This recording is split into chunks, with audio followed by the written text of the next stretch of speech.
It's not like the sun comes up and the moon goes down kind of thing, where it's like light and day at different times. Wait a minute. The sun comes up and the moon goes down? Yeah, Anita, we're going to have to talk about your scientific... You know what I mean? Like the sun... Please write in. Please leave comments. You know what I mean, Ebony. Do we have any astronomers? Anyways. Do we have any astrophysicists in the audience? Welcome to Feminist Frequency Radio. This is episode 53. I'm your host, Anita Sarkeesian, and I'm joined by my amateur heist crew, Ebony Adams and Carolyn Pettit. Amateur? That's what I said. Yeah, listen, I've been doing this a while. This is the show that asks you to be critical of the media you love, or alternatively, we are the feminist killjoys coming for your media, depending on your perspective. Today, we're diving into Steve McQueen's latest film, Widows, and then we'll finish the show by each sharing a little something in What's Your Freak-Out? Now on with the show. Wow, that intro is really short. Well, you got to be efficient in this game. You got to have your... Yeah, I feel like I keep cutting bits out of it to get it just like, boom, let's get on with it. I mean, let's get into the heart. And now you've just, run over that time with the explanation. Sure, but this is the intro banter we have scheduled for this. Oh my gosh. I was scheduled banter. And you kept ruining my attempts to link it back to the film. And I'm like, I'm so sorry. The efficiency with which, a crew has to work and how they have to plan and train. We've done the planning and the training. We've been over it so many times. And now we can just boom, just get it done. That's true. Yeah. Well, speaking of efficiency, what's happening in entertainment news this week, Carol? What a perfect segue, Anita, because, boy, there's so much to say about efficiency in the entertainment news this week. I think E3, we can all agree that E3, the big video game trade show, is just a model of efficiency. Oh, no. Interestingly, a fun fact, at the very first E3, the E3 being the Electronic Entertainment Expo, I think is what E3 stands for, but we all just call it E3. It is 3 E's. It is 3 E's, Carol. You did good. 3. So the first one was held in May of 1995, and at that event, Sony announced the release date and price point and everything of the first PlayStation. So kind of a historic, link there between E3 and the PlayStation. Now Sony has announced that for next year's E3, the 25th E3 happening in 2019, Sony will not have a presence at E3. What? Which is is that why Microsoft said that they were going to be there? Yeah, Microsoft, owning the competition by saying, yes, we are still going to participate in the bloated industry trade show. Definitely just owning Sony. Scrappy little tweet. Microsoft. Yeah, exactly. So Sony released a statement, saying, quote, as the industry evolves, Sony Interactive Entertainment continues to look for inventive opportunities to engage the community. PlayStation fans mean the world to us, and we always want to innovate, think differently, and experiment with new ways to delight gamers. As a result, we've decided not to participate in E3 2019. It's just interesting that there's been a lot of discussion, actually going back now for, at least it seems like 8 or 10 years, about the dwindling relevance of E3 as a video game event as game studios and publishers have more direct means of lines of communication open to people through just videos, and through their own kind of PR efforts and other things. And this really, strikes me as a definite blow to any perception of the ongoing relevance of E3. Though with that said, Activision, Bethesda, Capcom, Epic, Konami, Square Enix, Take-Two, Ubisoft, etc. are still, planning on being there. Has there been just rumors or conversation about actually why this is happening? No, other than that, there's certainly speculation that Sony wants to announce or release the PlayStation 5 in 2020, and that maybe taking this year off is going to position them more effectively to do that. That maybe they just don't feel like they have that much to show or announce this year. Man, I wish that people would not do things like it's like CES, right? Where it's like every year you have to have some big thing to announce, and it's not like you have a cool thing every year. And E3 is the same way. Like, I wish people would just show up when they had something to actually of substance to show. Yeah, and I think, oftentimes developers, will have to scramble and put a great deal of effort into sort of designing these very kind of well-crafted E3 demos, just to show off the game at the trade show. But that just putting the demo together when the game is still fairly early in development, of course, can take so much time and work and resources away from the development of the game. And maybe there's just, questions about whether, companies like Sony see the returns on those kinds of investments that make them worthwhile. Any other entertainment news? Is this more effective entertainment news? Efficient. Yeah. Effective. Efficient. That's what it was. Efficient. Yeah. We'll see. I'll let you be the judge. So who has a lot of opinions about things? Me. Anita. Bill Maher. Bill Maher. Bill Maher has lots of opinions about things, and among the things about which he has opinions are comic books and the recent passing of a legendary, comic book creator, Stan Lee. Bill Maher posted a blog post on his, I guess he has a blog, I don't know, on the official Real Time webpage. A blog post titled Adulting.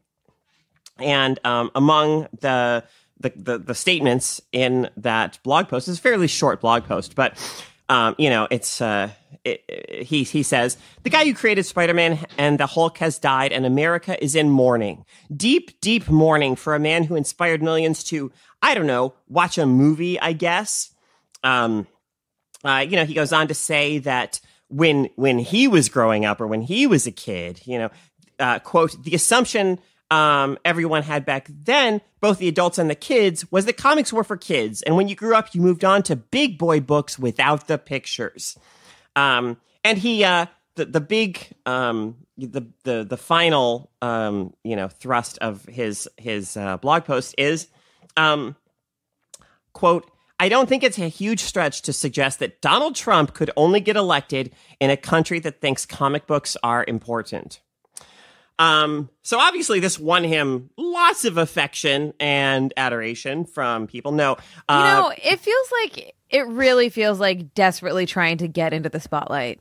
It's just the dumbest thing to say. Yeah.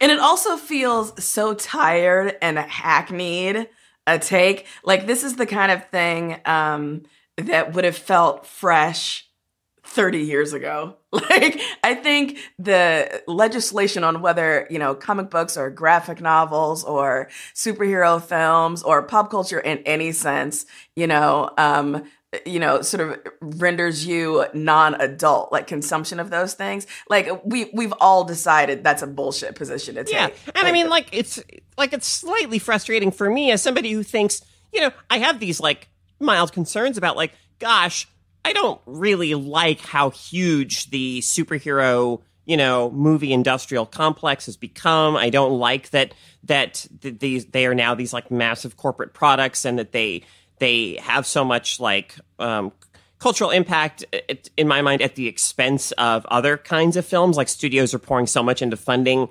superhero movies, that I think other types of films are kind of suffering a bit. But then I hear somebody say something like this, and I'm like, oh my God, dude, no.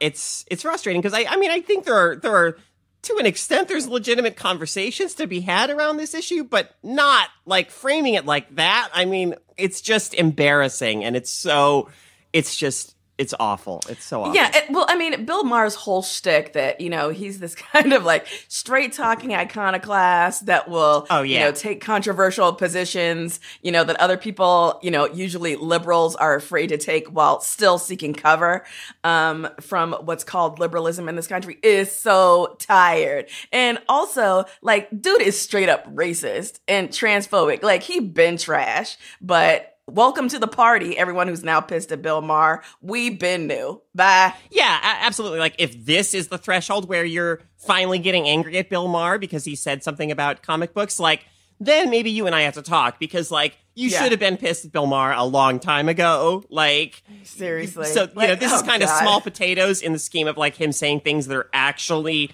like, truly deeply offensive, but still, like, definitely a bad take and a bad look on his part. All right.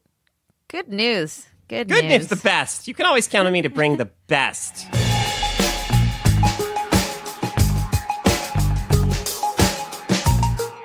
Did you know that we can keep bringing Feminist Frequency Radio to the airwaves because of you? It's true. If you're enjoying our show, please consider joining our podcast community at d.rip/femfreak. You'll get access to some fun perks and bonus episodes. So that's d.rip/femfreak. Love it. Let's move on to the main segment for this week. We're talking about Steve McQueen's latest film, Widows, which takes us on a heist. I wrote takes us on a heist film, which is accurate, but now it sounds weird that I'm saying it out loud. Cool. It's a heist film with an interesting premise. The widows of a crew of thieves decide to get in on the game. Viola Davis stars in the film, along with a pretty exceptional cast who all have the most amazing arms.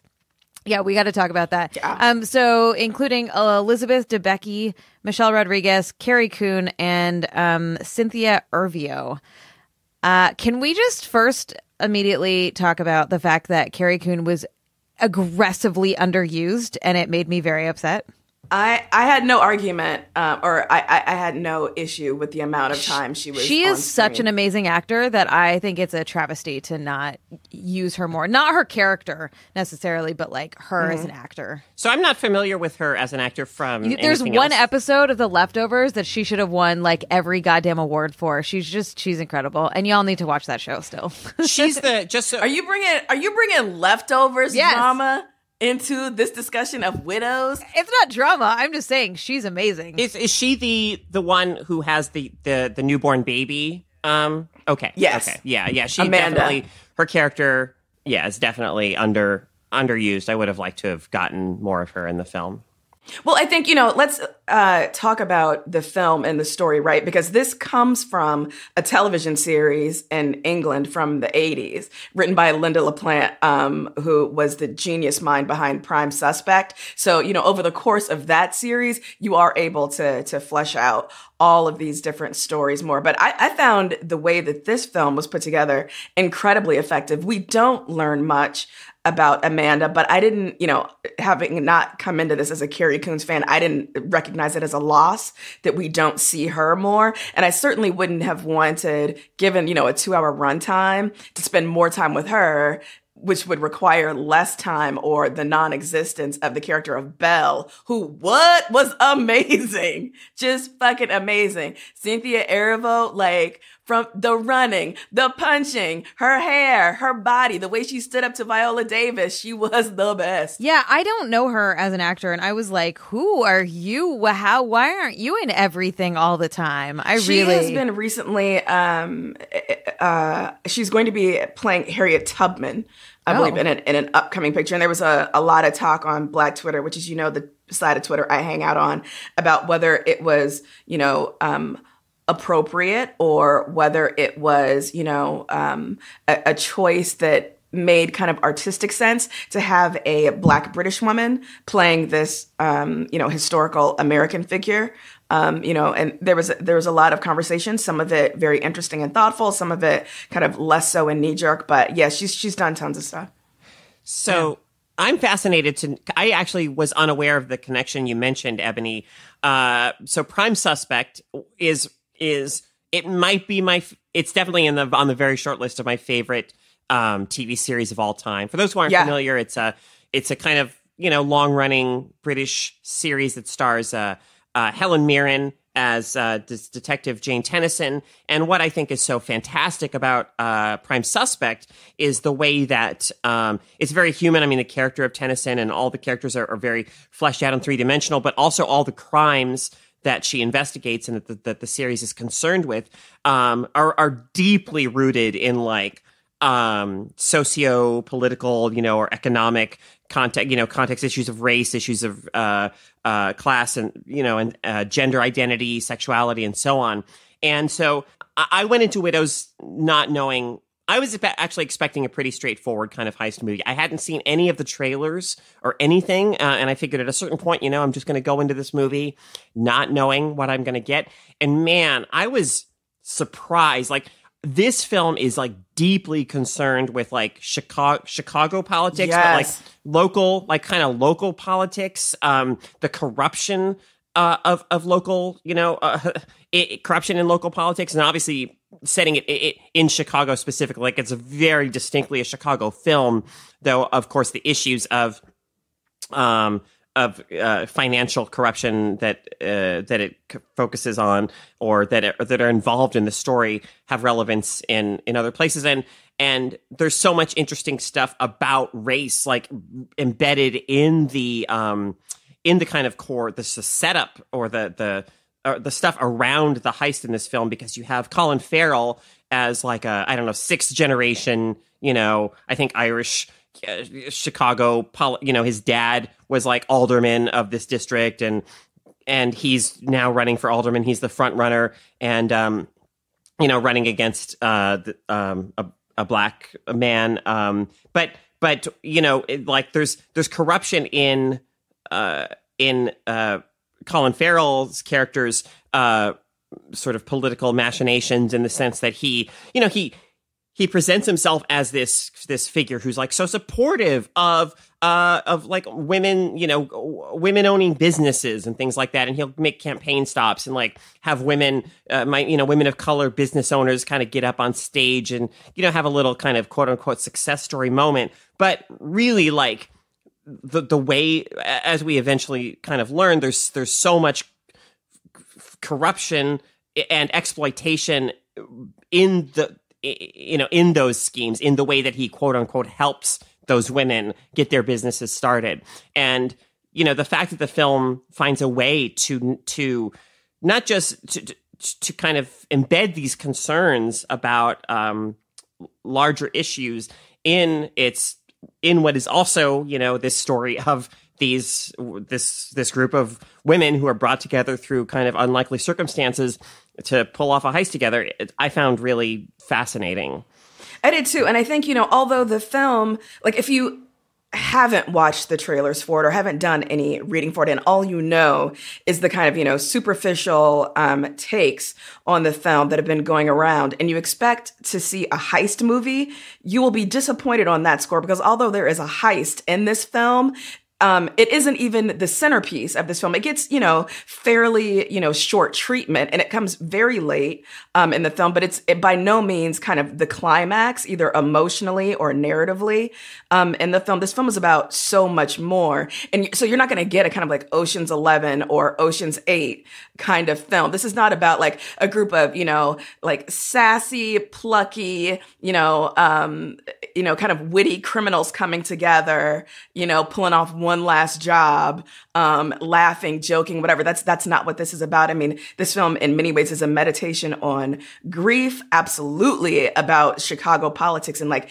the particular flavor of corruption in Chicago politics, particularly at like the hyper local level. Like, we're talking about an alderman's race. We're not talking about the mayorship. We're not talking about the governorship of Illinois. We're talking about an alderman's race. And yet so much power, so much influence is bound up in those positions. And I found it so interesting that Colin Farrell, who is an actor like I've never really cared about too much, but I thought he was fantastic. He plays a smarmy, shitty, privileged dude so well. He absolutely does. I feel like he's played this role a couple of times in the past. But I feel like he's gotten so much better at it as he's gotten older and invested it with some real depth that perhaps, to me anyway, he didn't necessarily have as a younger actor. But I found it so interesting, Kira, you were talking about like the legacy that his character comes from, this like political Irish Catholic Chicago family, right? And Colin Farrell talks about his dissatisfaction with occupying that space.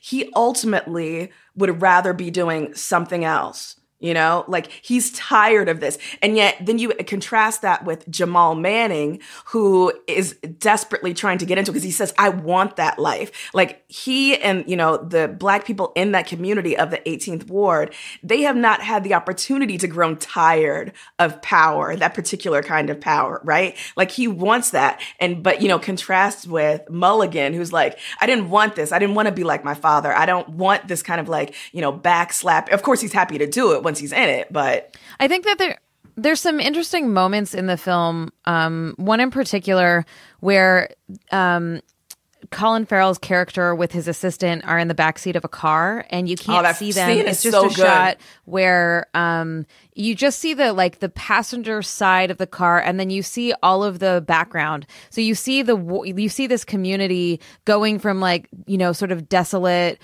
impoverished to wealthier just through this drive. And what's his name? Farrell's character, what's his name? Mulligan. Jack Mulligan. Thank you. He is asking his assistant if she's ever fucked a Black dude, and it's a really fucked up, uncomfortable conversation, and it just slowly pans to the driver, who's sort of out of focus, but the driver is a Black dude in the car where this conversation is happening, and there's a number of scenes in this movie that I think are really powerful, and visually really stimulating. I will say, though, I am definitely one of those people that was disappointed it wasn't a heist movie. And I think that has a lot to do with the fact that it was I think we have a problem with the way that trailers are presented in general, because I was like, this is going to be a heist movie with all these badass women of color, and it's going to be awesome, and it's going to be dark and gritty, and it's going to be Heat, and it's going to, or whatever, right? It's going to be something not bubbly like Ocean's 8, but deep and dark and intense, and it's going to be women who people don't think can pull it off, and that's not what this movie is. So I actually was pretty, I was disappointed in it, and I feel like I need to kind of rewatch it now, knowing that it's a different film, because I kept wanting to get to it, right? I wanted to see a lot more of the struggle, the fact that these women are trying to pull off a heist and they don't know what the fuck they're doing is such an interesting story to me, that she's go get a gun. And watching her figure out how to get a gun, right? What are these maps to? What is this blueprint to? And I want to see more of them overcoming the adversity of not knowing how to be criminals and figuring it out. See, I didn't want that, and precisely because I think there is this glossy sheen that, we have become accustomed to, and, what's termed these heist movies, right? This kind of glamour that we attach to criminal enterprises. And what I loved about this film is how it demonstrates just this sort of sheer workmanship of it, just the kind of banal duties and responsibilities you have to go through. Yeah, but they don't know what those are. That's right, and what's interesting is if we got to see more of how fucking hard it is to actually learn how to do that without any support. Right. Well, I agree there, but I guess what I'm saying is that what I loved about it is that ultimately what the film suggests is that it doesn't pulling off something like this, obviously, it takes a whole lot of luck, but mainly it just takes the sheer will. The sheer will these women demonstrated was ultimately making the decision to do this, and watching them come to that decision was what was most fascinating for me. I kind of agree with Anita in the sense that this film, it has such a strong opening, so the very opening, obviously, so the title of the movie is Widows. I don't think it gives anything away in the premise to say that, it happens so fast. Yeah. So at the very beginning, what we're largely seeing is the job of the husbands of all the women who become central to the film, their kind of last heist, of course, goes terribly wrong and they end up getting killed. It is such a it is so well shot, so well like directed. It's such an exciting opening to the film. You have this scene where you're like, this shot where you're looking backwards out the getaway van, and the police cars are like pursuing them, and none of it seems like CGI or whatever. It all seems like practical effects and things. These cars kind of wrecking, as they're in hot pursuit of the van, and it just feels very, it's a very kind of just muscular, like weighty, very, very powerful opening scene that, and I was like, oh man, Steve McQueen, he knows how to do this kind of stuff. Like the comparison to Heat, I think, is an apt one. Like part of what makes Heat such a beloved kind of example of a heist film is the way that everything in that film feels like it has weight to it. Like it really feels, hefty, and, everything that the guns and just the process itself. And so I was disappointed that, given how strong that opening was and how much McQueen demonstrates himself capable of doing that kind of action, that we didn't get more of that in the film. But at the same time, I was pleasantly, as somebody who loves, the sort of stories that interweave, kind of genre crime stuff with like larger social concerns, I was like really pleasantly surprised by how much the film is concerned about those. So Liam Neeson is in the group of men who's killed like very early on in the film, but he's the husband of Viola Davis's character, and I was fascinated by how, as the film goes on, we learn more about like the history of their marriage. And she was so devoted to, like, their marriage, just like the love that she's just wrecked by grief after he's gone. But, we learn things about the history of their marriage too, that really put that, their marriage is very complicated by the fact that he is white and she is black. Right. And ultimately, like, that in a way too becomes this kind of galvanizing wedge that runs through the film, ultimately in a way that I didn't expect or didn't see coming. And I thought that was, it's tough to talk about without like giving too much away, because it's revealed so carefully as the film progresses. But man, I thought that was so just God, that whole aspect of the film, I just love. Like, I think it just says so much about like how the complications that a person has to shoulder in a way by, like, a white man has to kind of shoulder by being in a relationship with a black woman, and like, how nice it would be if you didn't have to like deal with those things, right? And just kind of, I'm talking around certain things here, but I really think that the things I'm talking around are worth kind of we shouldn't seeing the film it. For and like thinking about.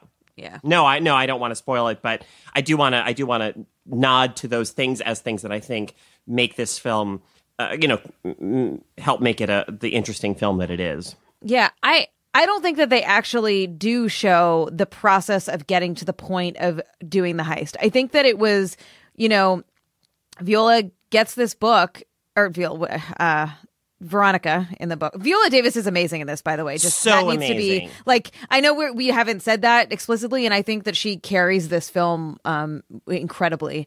But like, we see these moments of intimacy, but I don't think that we actually get a good look into her process of why she chose to go the route that she went instead of the obvious route, right? Mm-hmm. Which would be book. Which would be selling the book. So where she decides that she's going to do this heist, like, there's not, like, it takes a while to get to that point, but I don't think that was really worked out. And I think that there was a lot more time spent on the aldermans. What's their names again? Mulligan. Mulligan and Manning. Mulligan. I keep forgetting to put their names on it. I keep writing their names down. Anyways, I don't know. Like, I'm having a really hard time. I mean, I just watched it like last night, so I haven't had a lot of time for it to sink in yet. But I like what it's trying to say. I like that it's saying the things that it's saying. I like that it's packaged up in this conversation about institutional racism on many levels within society and within like Chicago specifically. But like, it just didn't wow me in the way that I thought it would. The decision that Veronica makes to pull off this last job, to me, made perfect sense as a way of connecting her to the husband that she is grieving so intensely. You know, much is made of the fact that she has remained, although she knows what her husband does, she has remained separate from that life, almost entirely separate. So she doesn't know details. She doesn't know names. She has to beg Bash repeatedly to learn the names of the men who were in Harry's crew. And so to me, it made perfect sense that, given these two horrible options to approach the man who has just, violently intimidated you in your home, and sort of, come to him begging and say, is this book, will you take this book in payment for the debt? Or to try and, do this thing that your husband has laid out. It made sense to me. Is it a smart choice? Now that no. you say is it, logical? now that you say no, it that but way, I feel like I see that now that it was said. I didn't pick that up.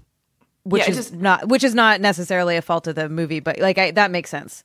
Yeah, and I think this film in a lot of ways, like the relationship to me of this film to other films that are more explicitly heist films is the difference between something like a James Bond movie or a Mission Impossible film versus something like a John le Carré novel, or like Tinker Tailor Soldier Spy. Like they're both ostensibly are about spycraft, but they go about it in such separate, different ways.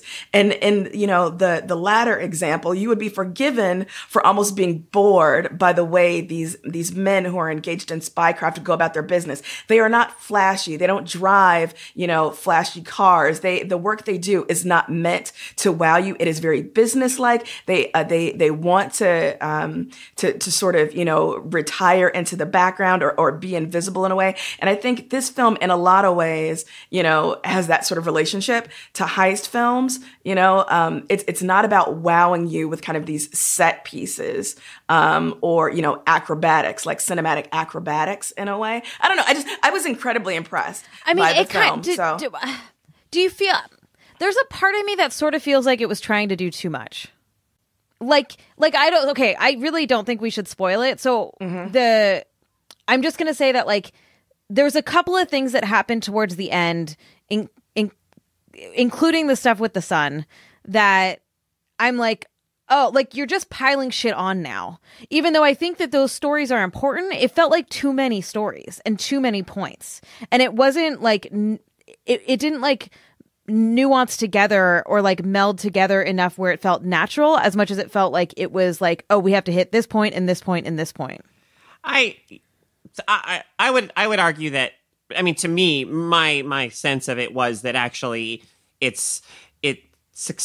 what it's doing by doing so much is kind of saying look, all these things are connected, and you can't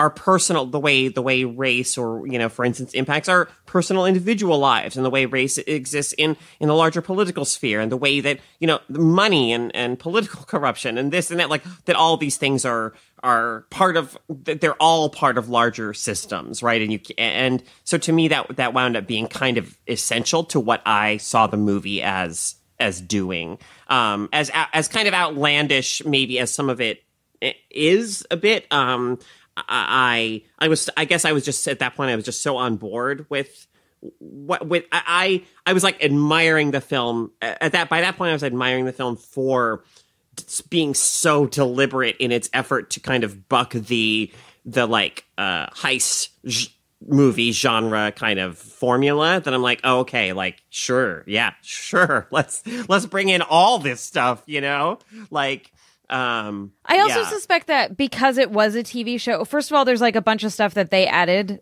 specifically, but that weren't in the TV show. But I think that with a TV show, because I before I knew it was a TV show, I left the movie going, man, I wish this was a miniseries, because I feel like it needed more time to breathe and needed more time for character development and oh my god, what are words? The motivations behind characters and that sort of thing. So like now I'm kind of curious and kind of want to go back and watch the movie.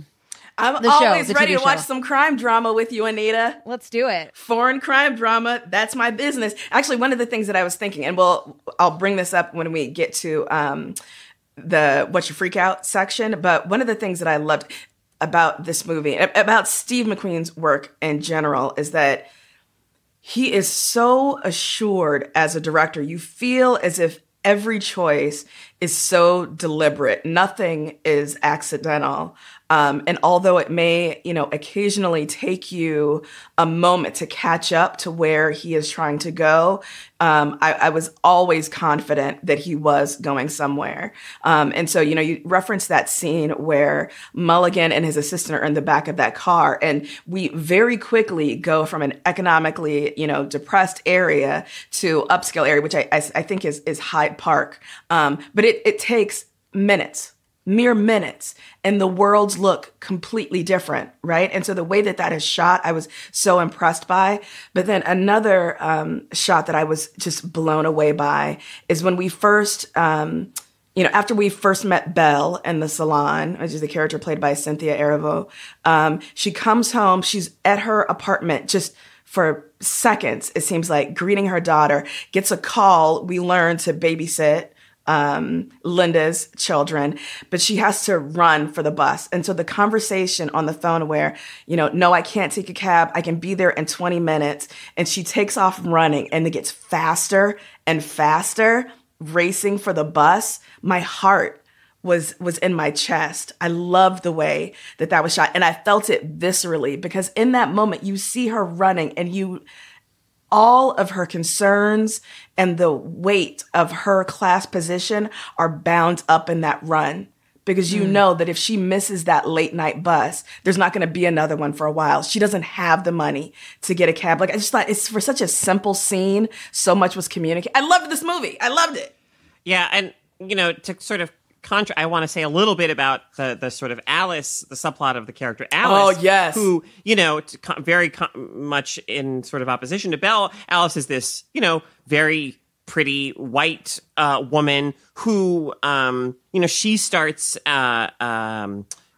dating. She like signs up, I guess, on a service where they pair women with like. She becomes an escort, and the shit with her mother. Like, trying to talk her into doing it, like, broke me. That was amazing, but also, like, I was so fascinated by how, she meets this man who probably, like, in the scheme of things, in terms of, like, the men you're going to meet through that kind of arrangement, that kind of service, like, probably seems like a quote-unquote, like, a nice guy, or, like, one of the good guys, and yet, like, he... this wealthy, this rich, I don't know, architect or something. And he himself, like, wants her only as, like, a kept woman. He does not want to, like, let her into his life in any kind of real way. And, like, when she kind of realizes that, and, like, how, I don't know, like, how she herself is in this kind of a very different kind of trap, but it's in its own way, it's a terrible trap too, where her life, she's not valued as like a human being, as a person, right? She's just this possession, this like attractive thing to be kept, and how she really like chafes against that. And to be abused.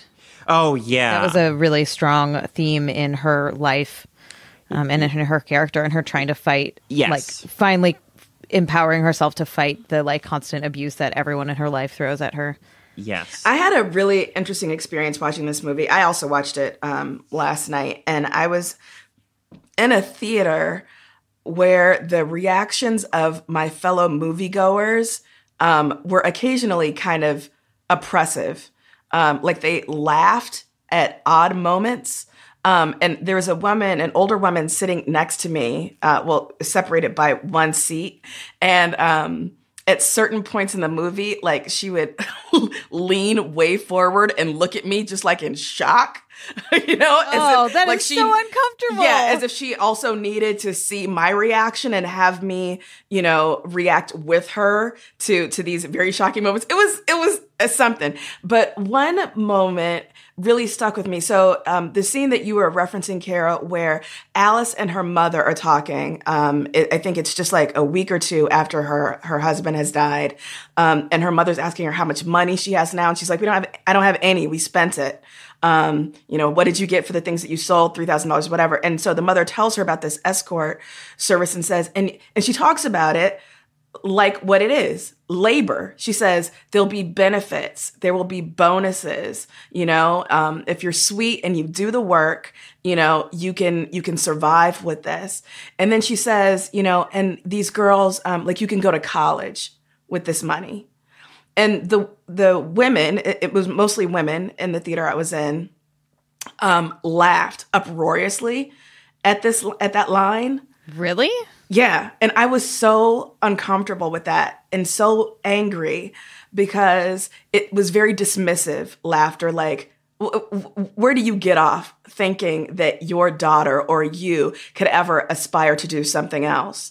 If you participate in, sex work economy, that is who you are. That is all you are good for. That is all you will ever be. The notion of you going to college or doing something else, is ridiculous on its face. You need to get out of the suburbs. Dude, it was fucked up. It was really fucked. I will also say that, and if go back to my new segment idea, trailer trash, one of the trailers before this film was What Men Want. The crowd was fucking eating it up. They cannot wait for that movie. And I was just like, I cannot do, no. Not on my watch. I will not be there. So we're going to be talking about that on a future episode, huh? Like, who's we, homie? This might be one of those situations like where Carolyn went and watched Ready Player One because we refused to do it. Right. No, totally. Oh, but the last thing I wanted to say about the Alice bit is that it was such an effective mirror for that scene when we see, oh God, now I'm blanking on a name. The character played by Daniel Kaluuya, Jamal's brother. Oh, right. So when he is, and first of all, Daniel Kaluuya, it is rare to have someone convey that level of menace. Oh man. And malevolence so effective. Like he's legitimately terrifying. But he's in his car at one point during the film listening to Albert Fox, one of the Angola Nine, speak. And he's talking about how sometimes and in some situations for some people, it doesn't matter how much you try and get out. It doesn't matter if you play by the rules or not. You are always going to be in the shit and nothing ever, ever is going to change. And I just thought that was such, an interesting mirror for Alice's circumstance later when she's, kind of having the scales fall from her eyes when the guy that she's met from the escort service reveals like, no, this is never going to be anything else. I don't want anything else from you. I'm never going to take you to where I live. It's never going to be more than this. The way that she's having to labor under that same, realization, like for some people, things never, ever change. No matter how much you try, no matter how much you make the effort to play by the rules and do things correctly, you're always going to be stuck in this position. Yeah. So we are out of time for this, but I'd like to. How do you feel about having a spoiler talk in the bonus? Let's definitely talk about because I actually want to talk about how my audience reacted, and I can't do that without spoiling some things. Let's do it, and let's also, Anita, you and I talk about something you haven't brought up, which is that Marcus from Elementary is in this film. I know. Oh my God! I was like, I immediately was like, oh, I gotta text Stephanie, and then was like, wait, I can't text Stephanie right now. Oh, he was so good too. It was so weird to see him as like he was so good, and I definitely have thoughts about that because if you're talking about like local politics, in the Black community, if you don't involve the Black church in some way, your shit is false. So I was so glad they did that. Anyways, let's talk about it in the bonus.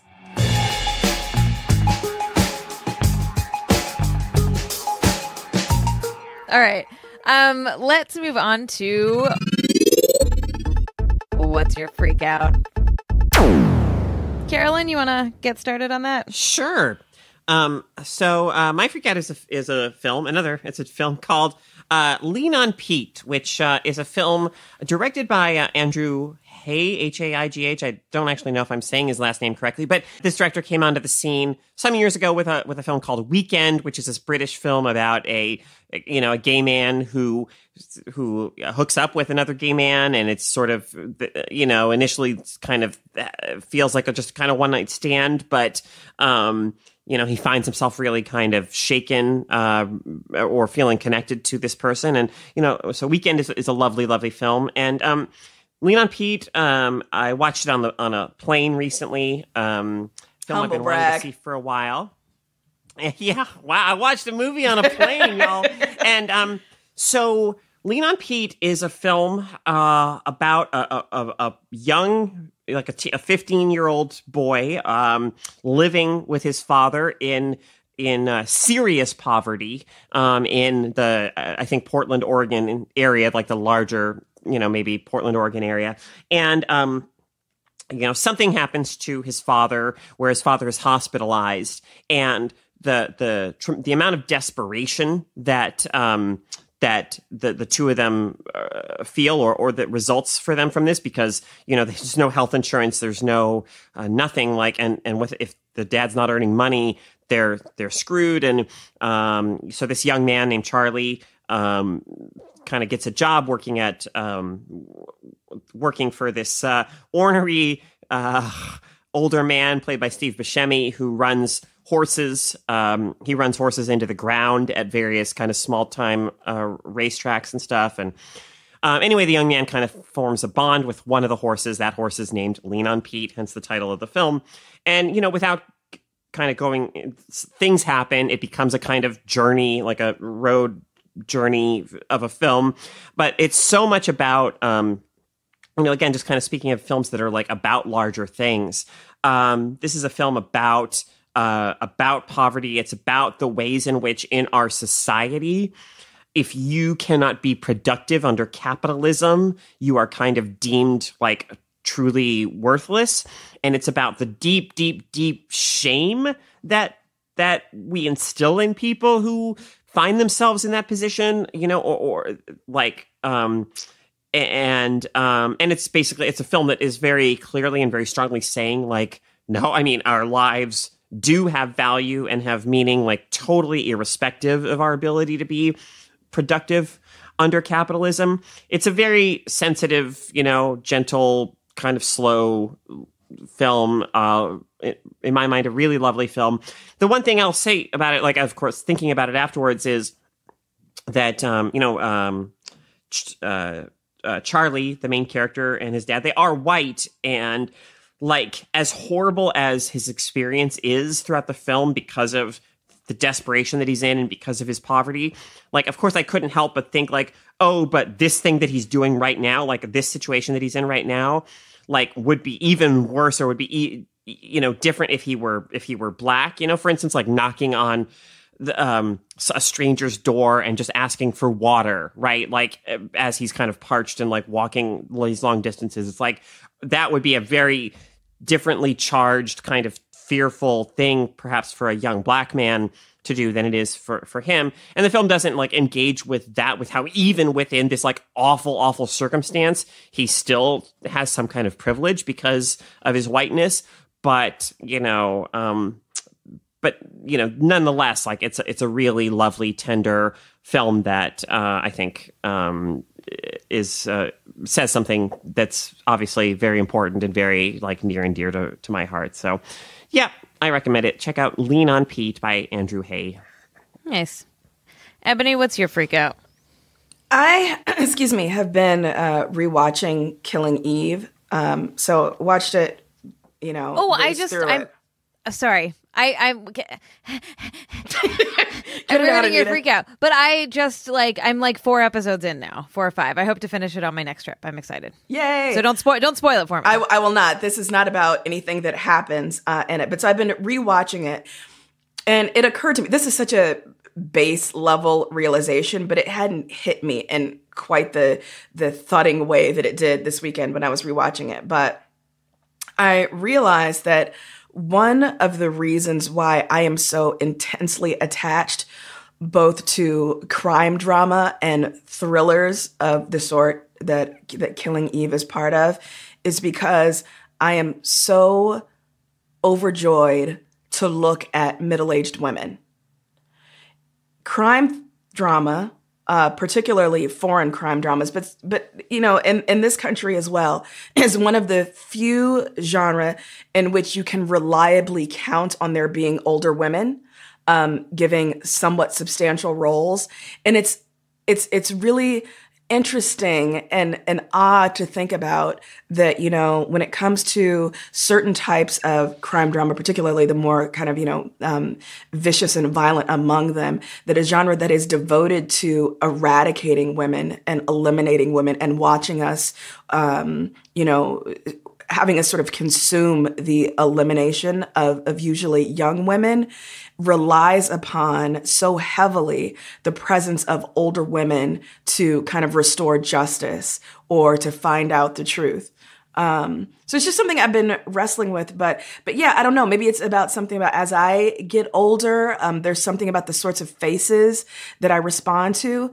But I was rewatching Killing Eve, and there were, you know, Sandra Oh is someone who I could just look at for hours. And like Viola Davis, same way. So it was very interesting to watch Widows in the same weekend that I was rewatching Killing Eve, because there are moments of close-ups on these phenomenal actors, and the way their faces are shaped and the way they carry their age, and the kind of beauty that comes through that, and the sort of quiet strength they both demonstrate, and the way that they are both prickly characters in ways that I don't think we really allow younger women to be on screen.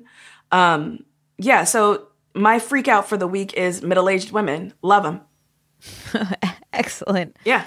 All right. So I either have no freakouts or too many freakouts, which is definitely my problem. Holy shit. Can we get a supercut, Phil, of Anita introducing her freakouts this way every week? Yeah, because that's what happens every week. I either have too many or too little, and then it's a disaster, and I have to pick one, and I don't know what to do. You know what I should do is I should write them down and then bring back the old ones, but that doesn't happen, so whatever. All right, this week I am freaking out about Charlie Jane Anders' new book, The City in the Middle of the Night. It is not out yet. I was really lucky to get an advance copy of it. Humble brag. Yes. Oh, yeah. Is it a humble brag or is it just bragging? Straight up brag. So I really loved her first book, All the Birds in the Sky. And so I was really excited to read this one. And it was a little bit harder for me to get into at the beginning, but once I did, I was like, oh, bring it. I think that she builds these incredible environments that are filled with fascinating characters, which, I mean, that's what a good story should be. But like the imagination that she has is just, it's constantly like, I'm in awe of it. So, for example, it takes place on this ostensibly dying planet, and there's this really interesting thing where, you know, the sun doesn't it's not like the sun comes up and the moon goes down kind of thing, where it's like light and day at different times. Wait a minute. The sun comes up and the moon goes down? Yeah, you know, Anita, we we're going to have to talk about your sun, scientific... You know what I mean? Like the sun, we have both night and day. Oh, fucking, you know what I mean, Ebony. Anyways. Please write in.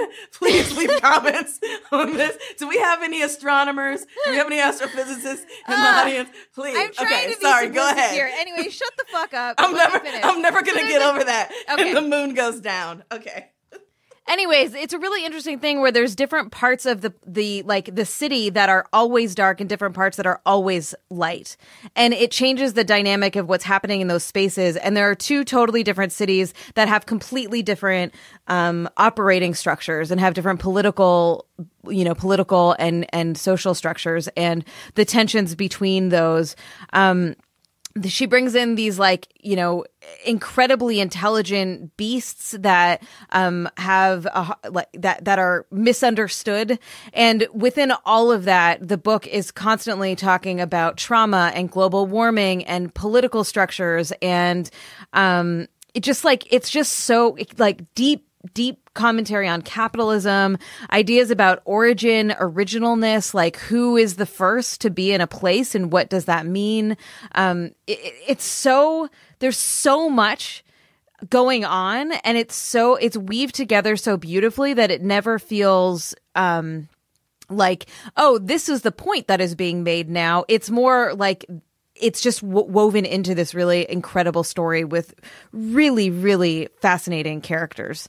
So I highly recommend it. It comes out in February. I assume you can pre-order it now. It's called The City in the Middle of the Night by Charlie Jane Anders.